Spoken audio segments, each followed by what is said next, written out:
kausap ko lang. At syempre, willing naman tayo eh. We'll comply. Comply tayo.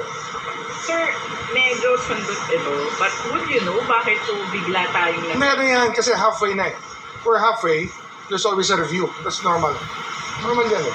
Para may free hand lang. Para iba kasi syempre kanya-kanya leadership style yan.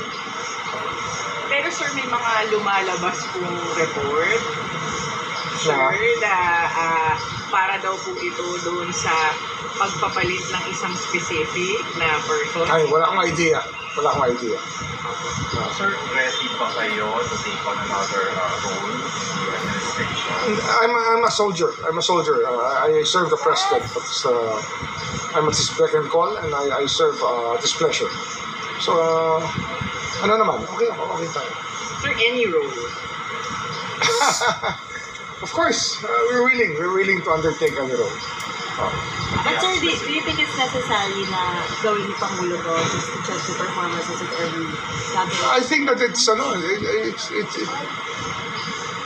ano yan, that's something that's given to him as a leader of this country to have the best people he trusts to keep running the government with him. So, talaga we give him the full trust and confidence. So, the same way he gives it to us. Kaya dapat ano kami talaga, we just follow the leader. And lahat kami dapat mag-comply dyan. Everybody just complies. Sir, other topic, okay lang po ba? Yeah. Sorry. Sir, dun po, I don't know if you've heard of this, pero sir, yung tungkol dun sa AFC General na inirereklamo po niyang rape ng dalawa po niyang sundalo, it has been filed na rin po sa prosecutor's office po sa Lipa, Batangas. Ano po sir yung aasahan ng publiko sa pagtingin po ng DOJ sa ganito pong kaso? Kung dito final yan, sigurado naman we will look at it in a way that will in the end we will get justice for the people who were aggrieved. Siyempre, yung mga naapi dapat magkaroon ng hustisya. Sir, missing sa Bungero, sir, may update po ba tayo? Wala pa, but malapit. We're still working on it. Hindi namin inaayawan yan, hindi namin tinatalikuran. It's a work in progress until now. But it's okay. Sir, dun po kay former Congressman Arnie Debes, ano pa, iniintay namin pa rin yung action ng Timor-Leste. And it's come to the point where really we are questioning the maturity of the institutions to be able to undertake membership in the ASEAN. Kasi kung gano'n ang gagawin nila, hindi mature ang institutions nila, baka hindi pa sila ready sa ASEAN. Sir Harry Roque, may request na po tayo to cancel his passport sa DFA?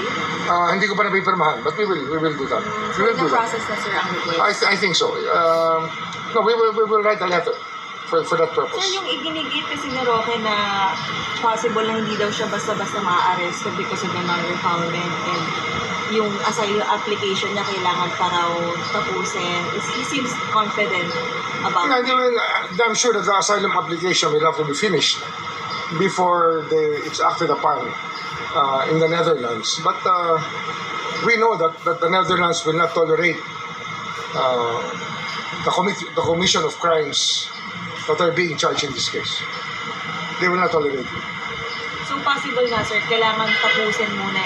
The asylum kasi is a special process. Kaya mo matapos muna. But we are also in the process sir of applying for red notice sa Interpol. We will do that, of course. We will do that. So, paano ba yun kapag yung passport niya na-cancel? Matik ba yun? Kailangan siya? Well, he will be an undocumented alien. Pag wala siyang asylum at nakansel ang passport niya, he will have to be deported. Asylum ay asylum process. Yun nga, pero matatapos na naman yun. It will end soon. I believe that they will not tolerate the commission of crimes that are being charged here. And they see naman that the justice system is working in this sense, that we have given due process to him to answer. He answered the complaint in Abu Dhabi. We considered everything. And the panel of prosecutors was able to, reach a conclusion that he was to be charged. Sir Anson K, Oh. Kahapon po nagkaroon ng preliminary investigation. Yes, yes. Na po yung panibagong na-arrest. Mm. Masasabi ba natin, sir, are we close to I think there's one more mastermind that's on the loose. May isa pa yata mastermind.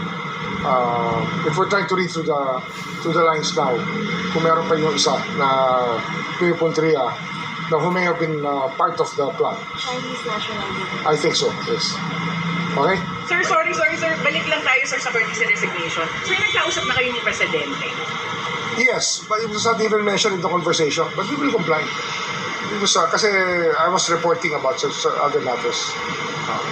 Sir,